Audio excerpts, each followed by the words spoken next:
There are more than 600 restaurants in Tippecanoe County, but not all are created equal, or at least they're not all equally clean. Last night, in part one of our special series, Dirty Restaurants, we exposed the restaurants with the most violations in the area. Tonight, in part two, News Channel 18's Dan Klein reports food officials have several tools at their disposal to force violators to clean up their acts. Dan. Gina, Jeff, you can only see so much from the dining area when you sit down to eat your meal.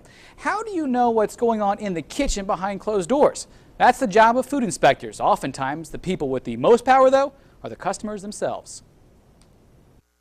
In a News Channel 18 inspection of hundreds of pages of documents, when it comes to restaurants and inspections, it appears perfection is a tough standard. So what separates the dirty ones from the clean ones? The Tippecanoe County Health Department Chief of Food says the biggest factor is often management. It goes from the top down. If the manager is a working manager and he has a pro-health, pro-food safety attitude, it's going to reflect in his health. Which means if he or she doesn't, diners may be left fending for themselves. David Drynan has 3 file cabinets for current food establishments in the county. Nearby are 2 file cabinets full of places that didn't make it.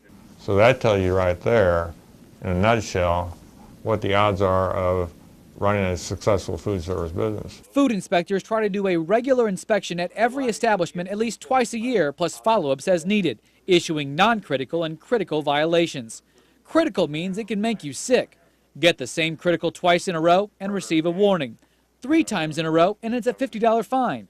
Usually that's enough to get anyone's attention. A lot of it's the adverse publicity. And a little badgering from their friends and regulars. And they don't like that. I mean, nobody likes to be harassed, but that puts pressure on them. But a food inspection report is just a snapshot of the restaurant at any one time.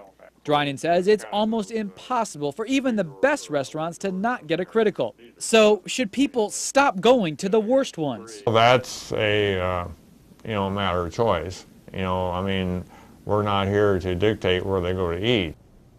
Food inspectors issued 190 warnings and 37 fines in 2010 as compared to 98 warnings and 21 fines in 2011, a drop of almost 50%. But that doesn't necessarily mean restaurants were cleaner. David Drynan says several inspectors moved away last year, forcing the department to train new staff and falling behind the scheduled twice-a-year inspections. Now, after part one aired last night, Bluefin Bistro management contacted us. You may remember they had the second most violations last year.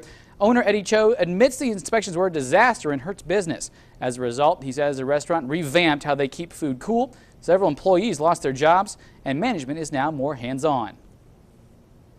We have rules that we need to follow and procedures and protocol that we need to take care of, and we took that very seriously. It was a humbling experience. Again, we're not perfect. We put ourselves in a better position to succeed. Now, tune in tomorrow night for part 3 of our Dirty Restaurant series when I head out with a food inspector to see how he does his job and what he finds. Dan Klein, News Channel 18. Dan, thanks. The list of restaurants receiving warnings and fines over the last 2 years is posted at our website, WLFI.com. Because the 2-year period looks so different from the just 2011 results, we've posted a second photo gallery with results from 2010 and 2011 combined, including a restaurant that amassed 57 violations.